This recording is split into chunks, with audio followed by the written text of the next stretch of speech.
ભરૂચના ઝઘડિયા તાલુકાનું વલી ગામ એક ઐતિહાસિક ક્ષણનું સાક્ષી બન્યું હતું। પ્રકૃતિના ખોળે અને આદિવાસી સંસ્કૃતિના અનોખા રંગો વચ્ચે ધારાસભ્ય રીતેશ વસાવાના નિવાસસ્થાને ભવ્ય આદિવાસી સમૂહ લગ્નોત્સવનું આયોજન કરવામાં આવ્યું હતું, જેમાં એક બે નહીં પરંતુ પૂરા 182 આદિવાસી યુગલોએ પરંપરાગત રીતે લગ્ન ગ્રંથિથી જોડાઈને નવજીવનની શરૂઆત કરી હતી।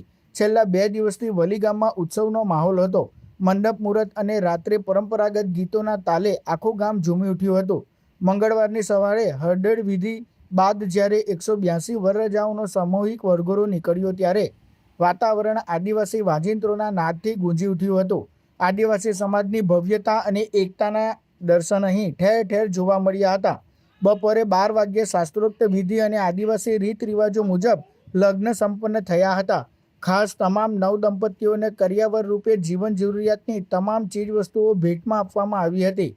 આ ઉમદા કાર્યથી 182 ગરીબ પરિવારોના લગ્નના મોટા આર્થિક બોજમાંથી મુક્ત થયા છે।